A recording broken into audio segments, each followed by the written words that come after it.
We're taking a look at the Canadian eShop. I don't even have a 3DS capture card.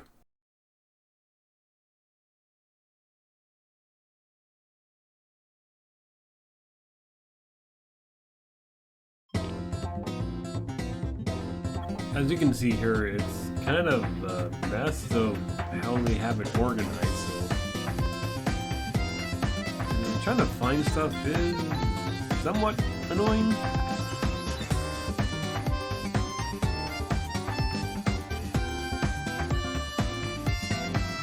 Now let's take a look at the Virtual Console.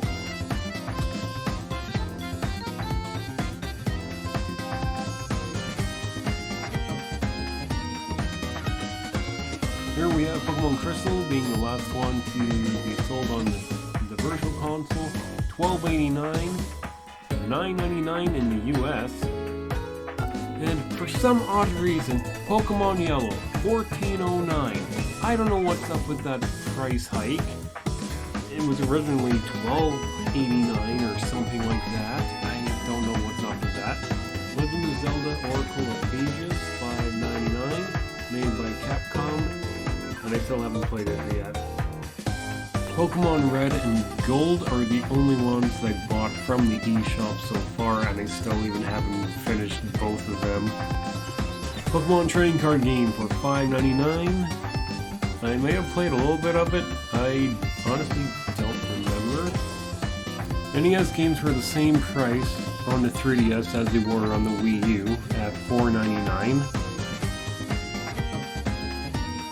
So let's jump over to the Super Nintendo.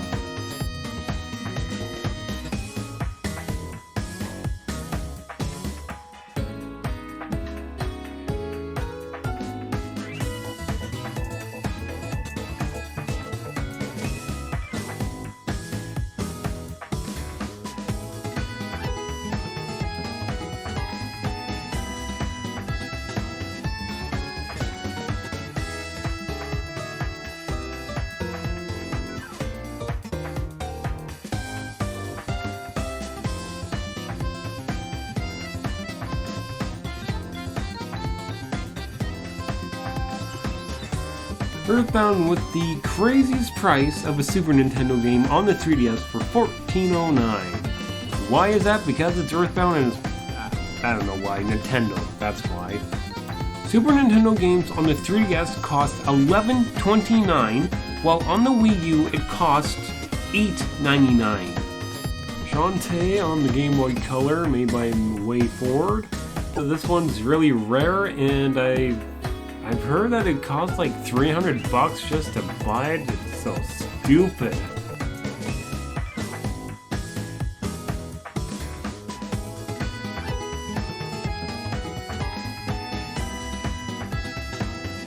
So this one here was actually released here for the first time. $4.99, definitely one to check out based on the Legend of Zelda engine. Harvest Moon 3 on the Game Boy Color for $4.99, but I only played the first one on the Game Boy Virtual Console.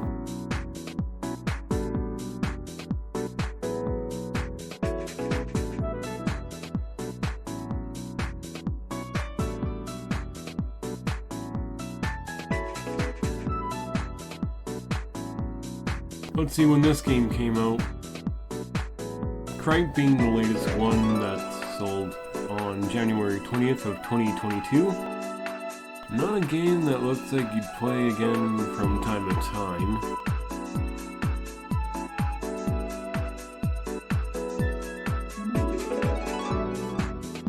Galaxy Paint for 63 cents. A lot of these new 3DS only could probably run on the 3DS, the regular one.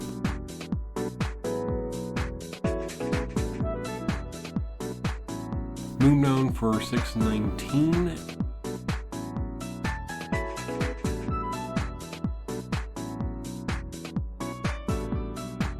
Could look like an interesting game, or it could just be kinda play for 5 minutes and then stop, I don't know.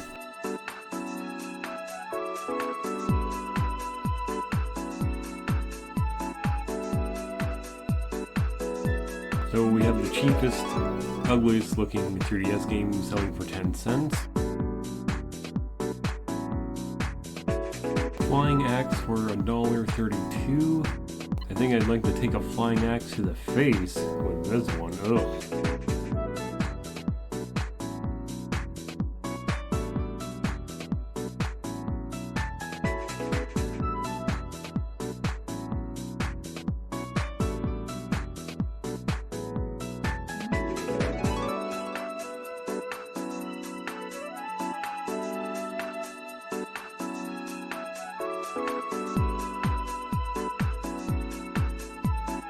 Brick pinball, but why are there so many, and like 6 at that, and they release so close together?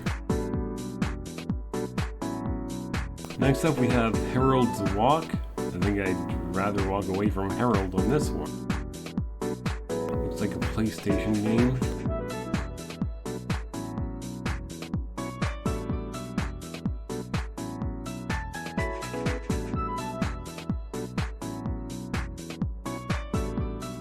Let's take a look at something else. Games at a good price. I doubt it. Not even Nintendo games are gonna be on there. So far we just have Nintendo 3DS download only. Maybe this one will be good. So far this one looks like similar to E.T. on the Atari 2600.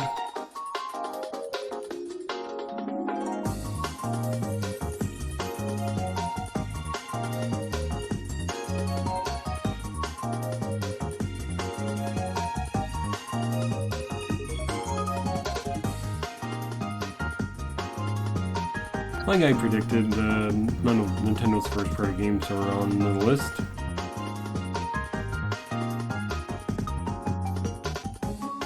Miles and Kilo is one that also appeared on Steam.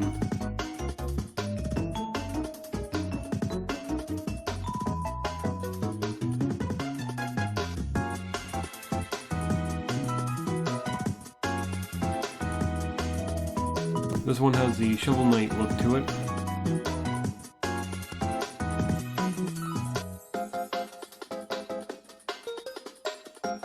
It's still picking to find some Nintendo games that are on sale, so let's just look at something else for now.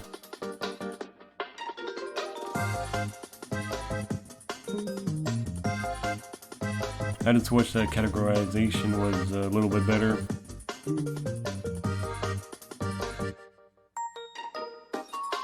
Best sellers, here we go. With the eShop closing, the Pokebank will be able to continue on for free after the eShop closes.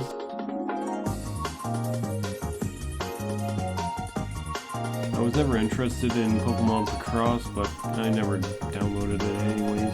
Pokemon Crystal is very tempting to get, but $12.89? But it does have that Sell the Event restored. Nintendo Badge Arcade was always a fun one to play, but every time I loaded it up it took so long just to get back into it. Team Kirby Clash Deluxe I may have played once or twice. Pokemon Rumble World was something I was never interested in. Pokemon Yellow too expensive for $14.09. Here we probably have the one and only Stretch Mode free to start game. I'll check it out later.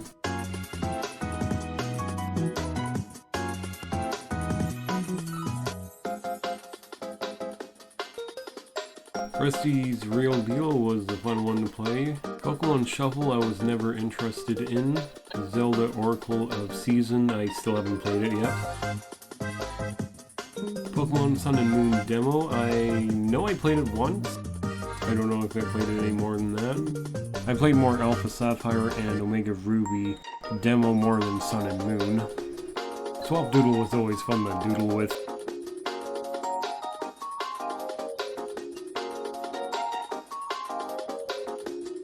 I'll pass on this one because I already have Pokemon Gold. Pokemon Red being more than Silver is so stupid. Mario and the Minis, I've never played it on the 3DS, but I have played it on the Wii U. Ironfall always looked interesting, but I never did play it. Steel Divers always looked interesting, but I never did play it yet. Warrior Wear Gold is something I did download the demo for, and it actually doesn't limit you to how many times you can play it. I still want to play Detective Pikachu, but I have the amiibo. That costed $40. Ugh. But it's a big Pikachu amiibo, so yeah. The functionality of what Detective Pikachu amiibo does didn't really do much.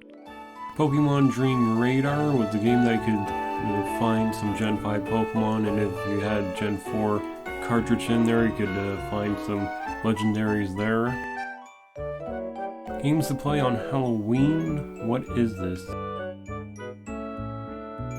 This one is the strangest one of all.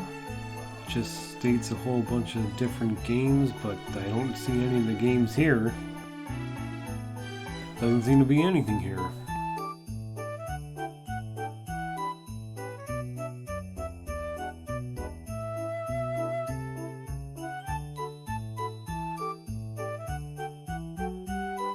Push Move for 3DS, the download only for $9.89. Tempting to get it. Attack of the Friday Monsters is something that everyone has been talking about. Game made by Level 5, $7.99.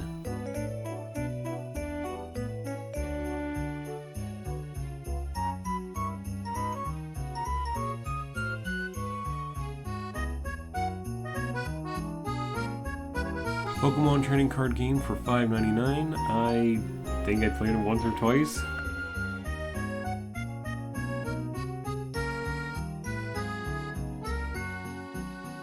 The Legend of Zelda Link's Awakening DX on the Game Boy Color for $5.99.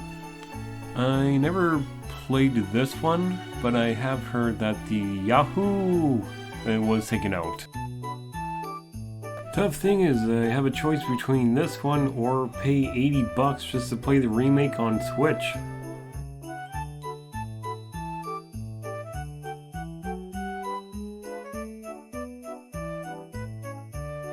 I played and beaten Super Mario Land 2, and I still haven't played Warrior Land 3. Tomodachi Life was always a fun game to play, but after a little bit it just kind of gets repetitive. Some of the music in Warrior Land, Super Mario Land 3 just sounds like it would come out of the Addams Family. Metroid Prime Blast Ball was fun to play in 2015. Something like Rocket League, but I haven't really played it much these days. Majora's Mask 3D is a divisive one amongst fans. Too many unnecessary changes, and they change a boss. Kirby's Blow Blast for $9.89. There's a lot of Kirby games I haven't even played on the 3DS yet. Triforce Heroes was a game that never really interested me. It was a co-op 3-player game, and it didn't really do much for me. Puzzles and Dragons is a fun game to play. I played the Super Mario one. A new Puzzles and Dragons game appeared on the Switch for around $5. Monster Hunter Stories is a monster collection game. I'd probably just pick it up on the Switch. I don't know. I could always play the demo and just see how it is from there. 3D Classics Kirby's Adventure, $9.89. I may pick it up, I don't know. This one is the 3D remake of the first game on NES. Pretty much the definitive way of playing Kirby's Adventure.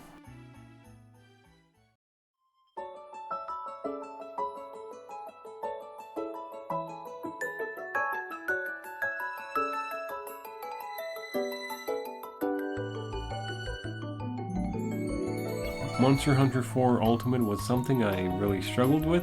I made a little bit of progress, but I never really really got that far into it. Just remember the Jaggies was a hard mission to beat, and then I played a few missions after and just stopped playing the game. The Legend of Zelda: A Link Between Worlds is a game I had a lot of fun with.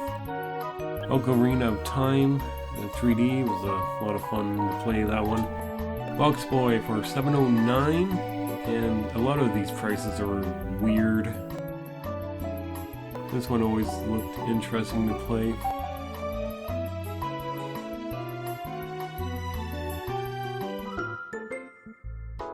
Pocket Card Jockey is a game made by Game Freak. This one I wasn't really interested in playing it ever since I saw that direct. It's also sometimes annoying how people say, oh, this game was made by this company, when some of them are just publishers. Like how some people say, oh, Nintendo's making Pokemon that, when it's Game Freak or Ilka for the Brilliant Diamond Shining Pearl.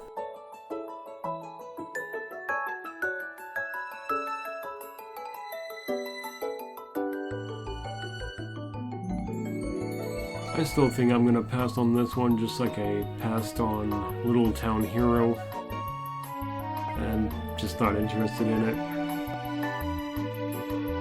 Liberation Maiden is a game that I played for a little bit, $7.99.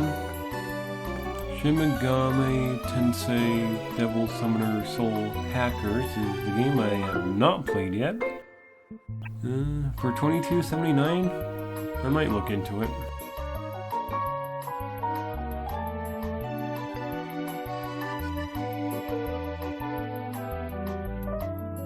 The original price for 3DS games at one point were $44.99, as Omega Ruby still is.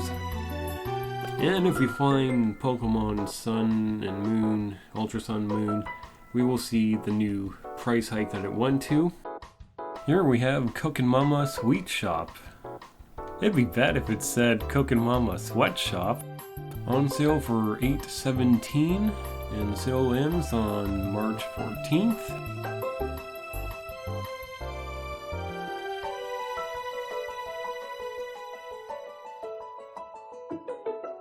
Professor Layton vs. Phoenix Wright was a game I've always wanted to play, $34.99. Metopia is a fun game, I'll probably just pick it up on a Switch. Kid Icarus Uprising, $34.99. It's a really good game to play if you love carpal tunnel syndrome. Finally, we're at Pokemon Ultra Sun for $49.99. I hate how it went from $44.99 to $49.99. Bravely Second and Bravely Default are definitely games I wanted to play.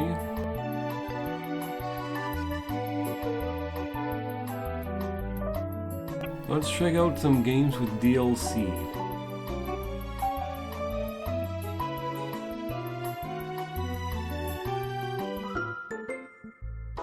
If you do plan on playing Etrian Odyssey, please download the demos, because they have a thing that you can transfer your save data, and if you try to play it without the demo, it just says go play the demo, and I don't know how that's going to work after the eShop closes down. This one is a dungeon crawler game where it is super difficult. Fire Emblem Echoes was infamous for having DLC that costed more than the original base game. It costed $40 US, and the season pass costed $45 US. Doesn't show me how much the DLC is, because Nintendo being Nintendo. Fire Emblem Awakening was $44.99, and then the rest of them were $50. If the game is $50 here, I don't know how much the season pass would be.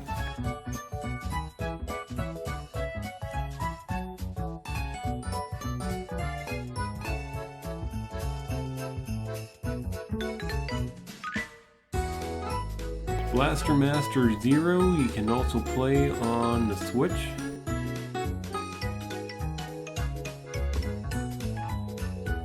Harvest Moon Skytree Village. I'm going to guess this was released in 2014 or 15.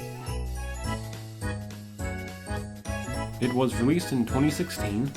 So this was the time that it was released where Natsume took a hold of the Harvest Moon, and in 2014 that's when Marvelous Seed is the true ones who make the actual Harvest Moon games, which is now called Stories of Seasons.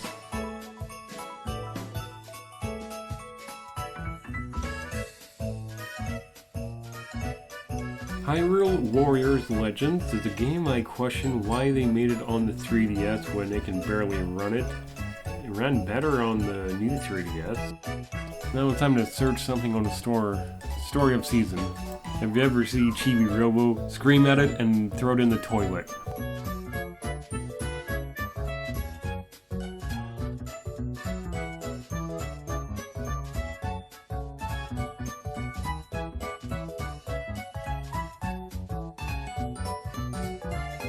Story of Seasons Trio of Towns came out in 2017 for $34.99.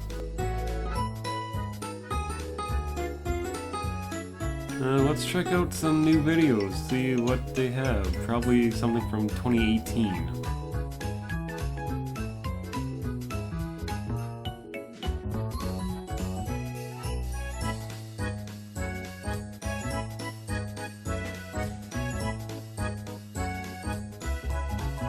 Persona Q2 is a dungeon crawler game similar to Etrian Odyssey. I'm not sure if it's as difficult as Etrian Odyssey, but it's definitely something that I wanted to pick up and play at some point. Zara the Fastest Fairy just looks like a Legend of Zelda ripoff with the Great Fairy and the big Bobas. It's just an endless runner game, 3D. So let's take a look at the future releases. Probably something from 2018 for sure. Just a Nintendo Direct from September 13th.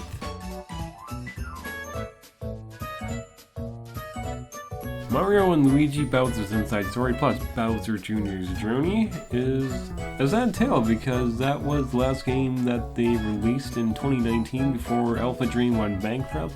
And the weird thing is, you could play the original DS game on there, so why did they remake that? Why not Partners in Time? Luigi's Mansion came out after the Miiverse shut down, and this was released in October 11th of 2018, and the Miiverse shut down November 7th of 2017. A little less than 1 year and no amiibo support. I was hoping for a Polterpup amiibo. This game they added Luigi for a co-op player.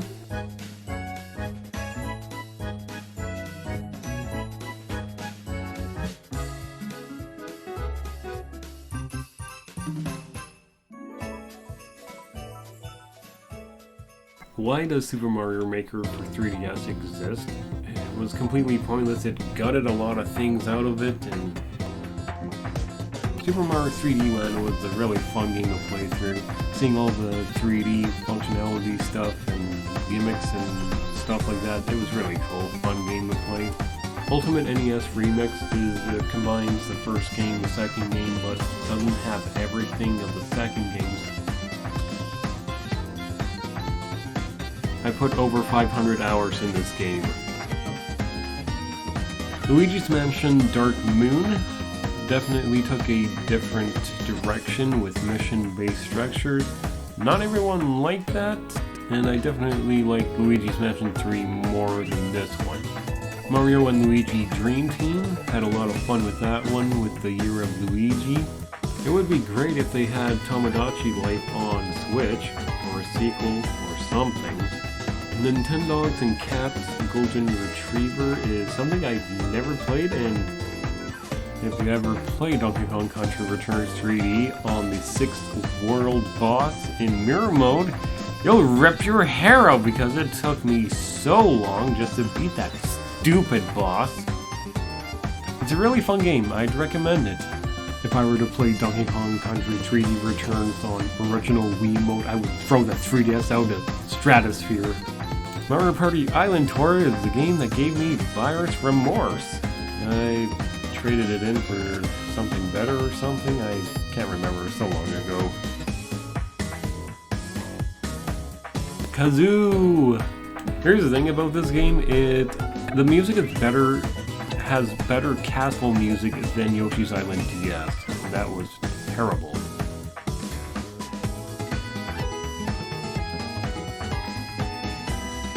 Captain Toad Treasure Tracker is something I never played on the 3DS, and I don't really have any intention of doing so. And it just didn't really interest me. I already played it on the Wii U, still haven't beaten that final level. It has the Super Mario Odyssey level, despite Odyssey never coming to the 3DS.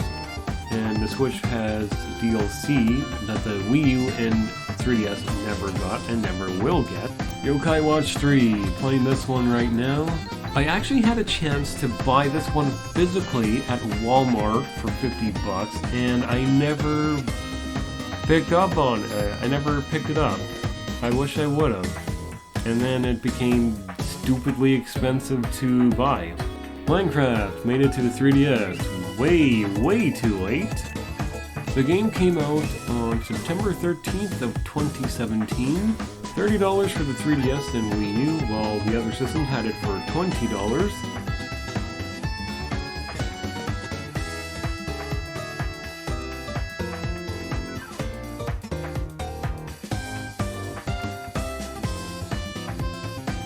New Super Mario Bros. 2 has some DLC that I still haven't played to this day yet.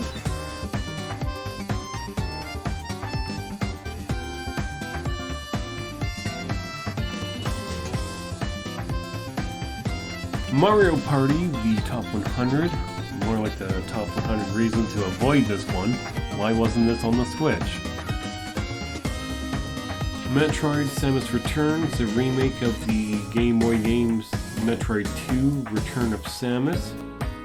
Really good game, still $50 I see. This game released on September 15th, 2017, probably would have done better on the Switch.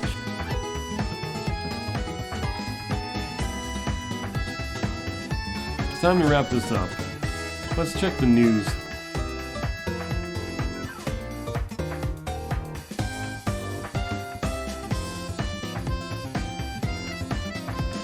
No news at this time.